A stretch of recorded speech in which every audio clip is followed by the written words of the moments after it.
ਇਹ ਵਰਦੀ ਪਾਈ ਹੋਈ ਜੇ ਜੀ ਪੱਠਿਆਂ ਵਾਲੀ। ਤੇ ਹੁਣ ਜਾਂਦੇ ਆ ਜੀ ਘਰ, ਨਾਲੇ ਪਾਣੀ ਪੀਣੇ ਨਾਲੇ ਇਹਨੂੰ ਧੋਨੇ, ਇੱਥੇ ਮਸ਼ੀਨ ਤੇਲ ਲਾਣੇ, ਫਿਰ ਆਪਣੇ ਜਿਹੜੇ ਕੰਮ ਤੇ ਆਨੇ ਆ। Welcome to back.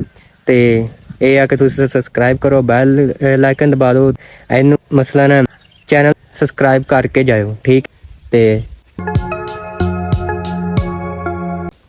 ਇਹ ਵੱਜ ਗਈ ਦਾਤਰੀ, ਤੇ ਬੜੀ ਭੈੜੀ ਦਾਤਰੀ ਵੱਜੀ ਹੈ। ਤੇ ਜਦੋਂ ਪੱਠੇ ਵੜਦੇ ਆ ਤੇ ਦਾਤਰੀ ਵੱਜ ਜਾਏ ਨਾ ਤੇ ਫਿਰ ਬਸ ਕੰਮ ਖਰਾਬ ਹੋ ਜਾਂਦਾ। ਤੇ ਦਾਤਰੀ ਬੜੀ ਭੈੜੀ ਵੱਜੀ ਹੈ।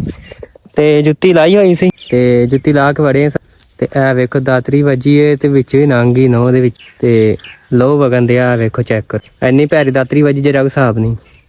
ਤੇ ਪਿੰਡਾਂ 'ਚ ਕੰਮ ਕਰਨੇ ਸੌਖੇ ਨਹੀਂ ਹੈਗੇ, ਦਾਤਰੀ ਵੱਜ ਜੇ ਤੇ ਲਹੂ ਨਿਕਲੇ ਤੇ ਬਹਿ ਜਾਈਏ। ਮੈਂ ਅੱਜ ਪਾਣੀ ਪੀਣ ਜਾਣ ਦਿਆ। अस्सलाम वालेकुम जी, मैं मुदस्सिर निजात, ਤੁਸੀਂ ਵੇਖ ਰਹੇ YouTube ਚੈਨਲ ਪੰਜਾਬੀ ਮੁੰਡਾ ਵਲੌਗਸ। ਅੱਜ ਦਾ ਨਵਾਂ ਤੇ ਮਜ਼ੇਦਾਰ ਵਲੌਗ ਸਟਾਰਟ ਕਰਨੇ। ਅੱਜ ਦਾ ਵਲੌਗ ਬਹੁਤ ਹੀ ਸਪੈਸ਼ਲ ਹੈ ਕਿਉਂਕਿ ਅੱਜ ਜੁਮਅਤੁਲ ਮੁਬਾਰਕ